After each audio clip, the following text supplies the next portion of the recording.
lo más grueso, digamos, de la atención va a estar en la Cámara de Diputados, primero en lograr efectivamente que pueda alcanzarse o no el quórum, y un número siempre, el de 129, es un número, no te diría mágico, pero que cuesta mucho lograr, básicamente porque hay un oficialismo y sus aliados que están empecinados en que efectivamente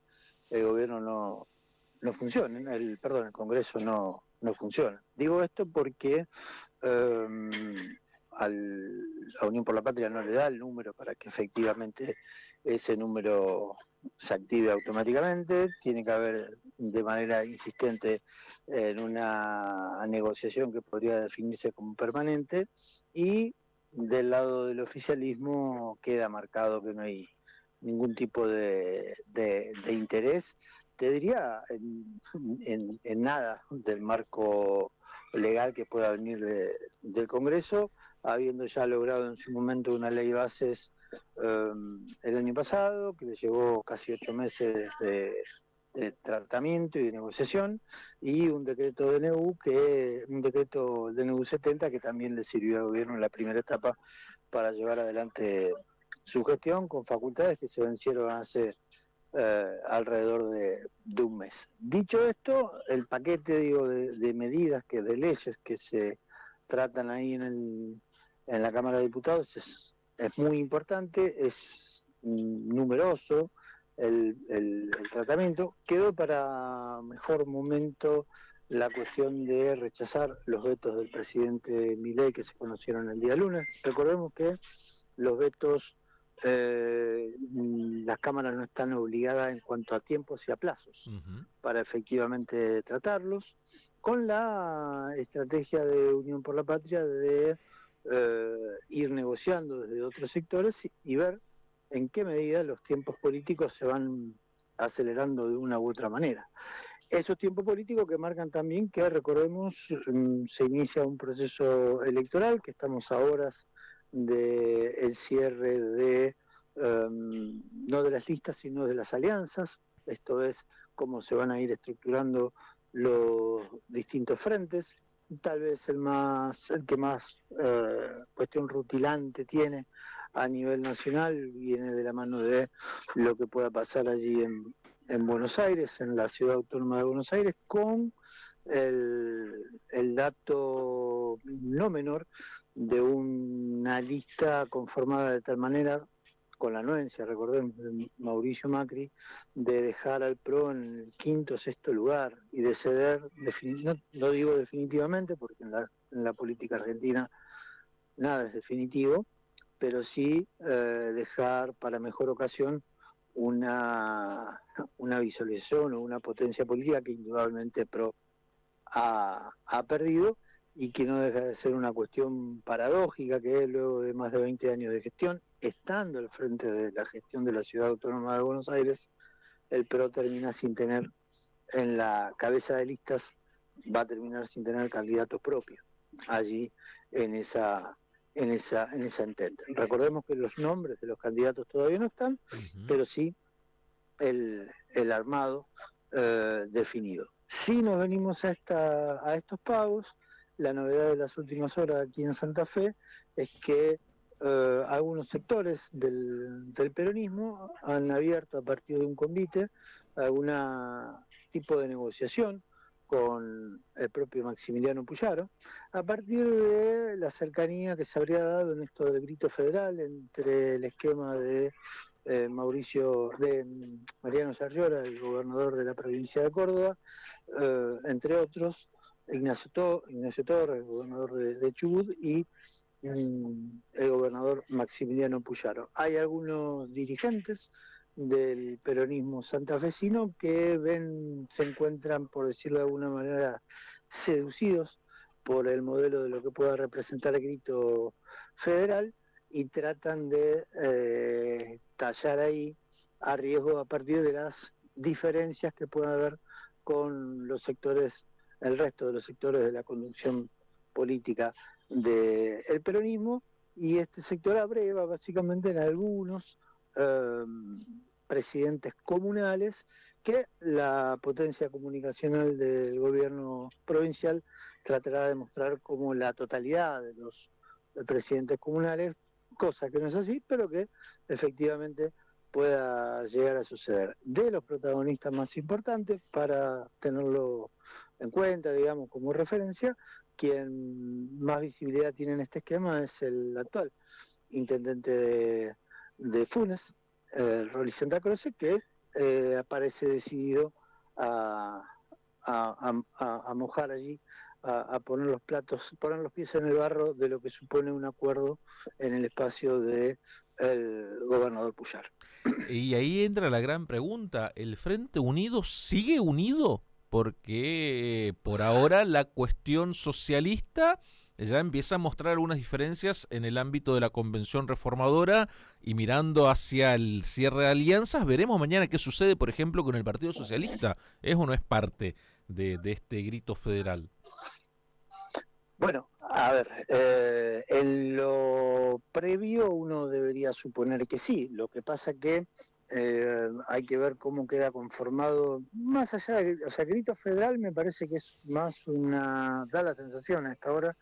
que es más una promesa de mediano plazo, antes que una realidad en Ujú. cuanto al armado común. De hecho, los propios protagonistas la semana pasada, cuando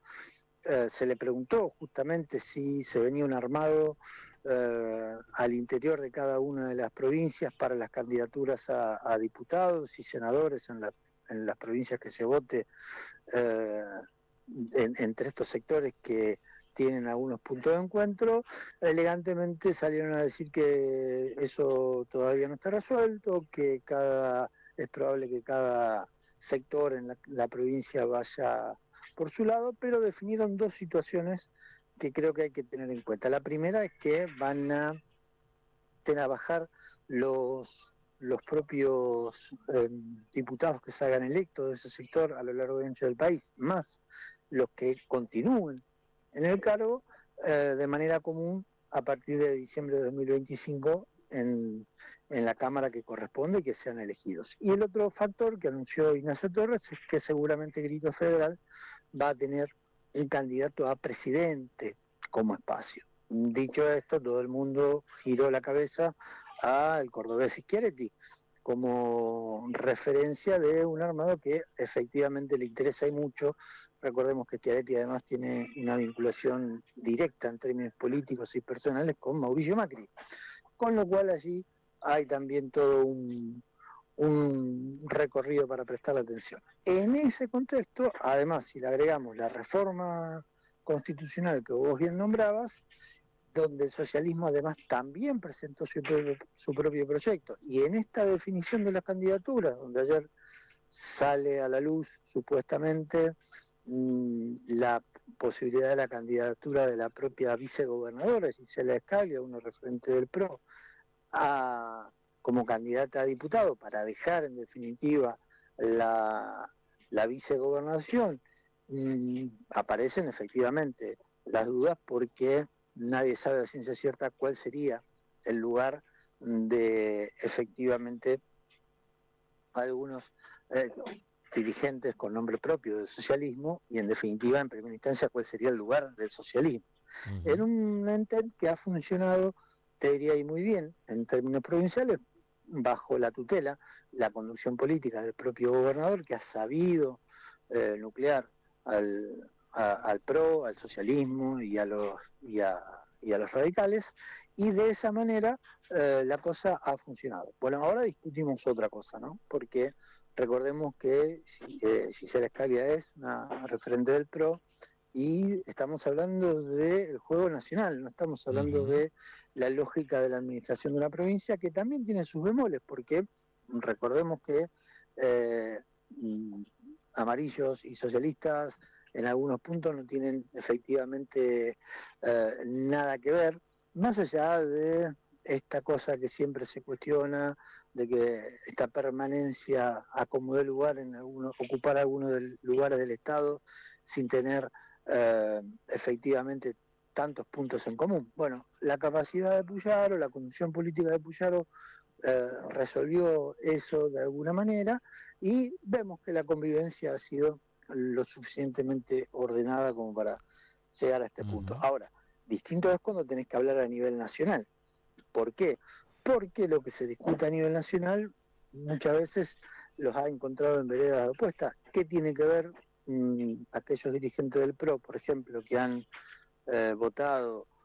en contra de la interrupción voluntaria del embarazo con lo que tiene históricamente ligado el socialismo en ese tema? Y cómo separa cada uno efectivamente, llegada la hora de la verdad, con temas candentes como podría ser el tema jubilados, por ejemplo, a partir de diciembre de este año, cómo votaría, mm,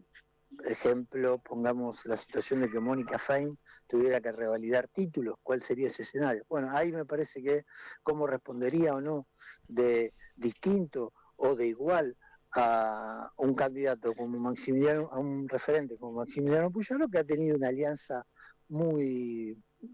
cercana al gobierno nacional. Entonces, todo ese escenario, toda esa complejidad de lo que se pueden hacer son apuestas, porque tienen muchos elementos cruzados, producto de una gran atomización política que existe en la Argentina y donde a veces uno no sabe muy bien quién es quién en esta historia, y a veces los que están adentro del juego no saben de dónde vienen las balas, por Claro. decirlo figuradamente, ¿no? Así que es un escenario, insisto, muy complejo donde los